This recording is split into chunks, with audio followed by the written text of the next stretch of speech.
The quiet suburban neighborhood of Maplewood was known for its calm streets and friendly neighbors. Nestled among the rows of houses was the Parker residence, a charming two-story home that appeared perfectly ordinary. But one weekend, this house would become the setting for an unforgettable night of terror for a girl named Emily. It was a crisp autumn evening when Emily Parker, a 17-year-old high school senior, waved goodbye to her parents. They were heading out of town for a weekend getaway, leaving Emily home alone for tea. "Are you sure you'll be okay, sweetheart?" her mother asked, concern etched on her face. "Mom, I'll be fine," Emily reassured her. "I have my phone, and the neighbors are just next door." With one last hug, her parents drove off, leaving Emily standing in the driveway. She felt a rush of excitement. Emily entered the house, setting her backpack on the kitchen counter. She made some popcorn, grabbed a soda from the fridge, and headed to the living room. She dimmed the lights and started her first movie, feeling the thrill of independence. As the night deepened, the house grew quieter. Emily was halfway through her second movie when she heard a faint noise coming from upstairs.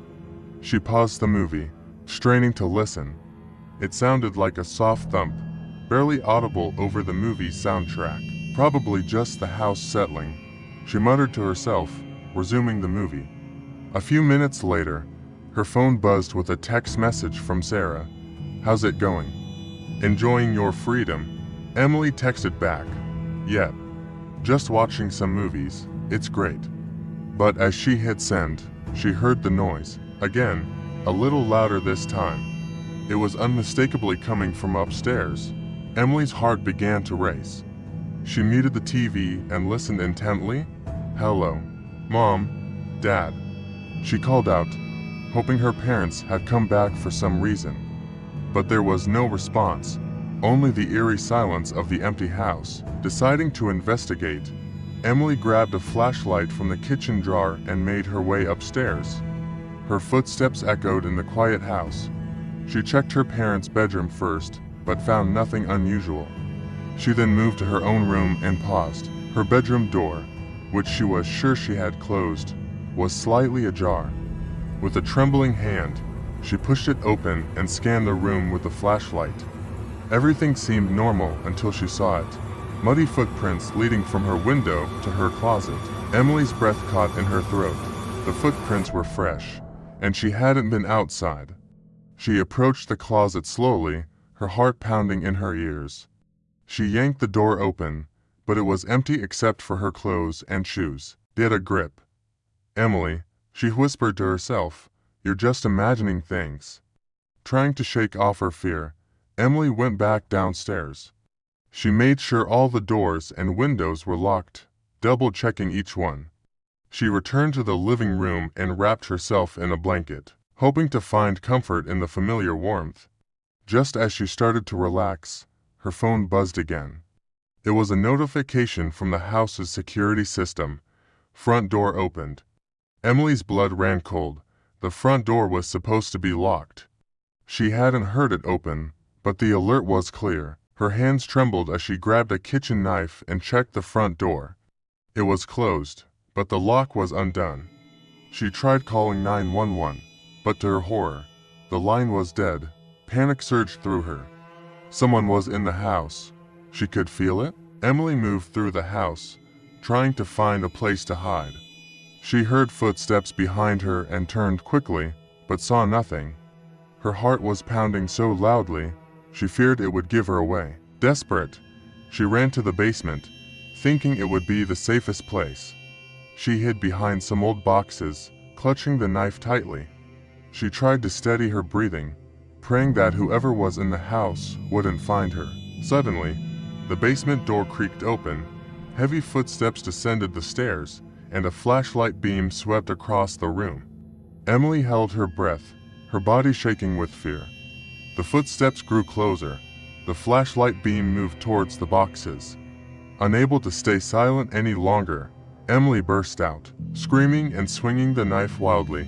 "Stay away from me," she screamed. The intruder grabbed her wrist, and they struggled.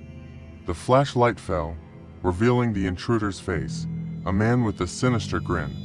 "Didn't think you'd be alone tonight, did you?" he sneered. Emily managed to break free and ran upstairs, slamming the basement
like a sanctuary now felt like a prison. Her parents returned home, horrified by what had happened.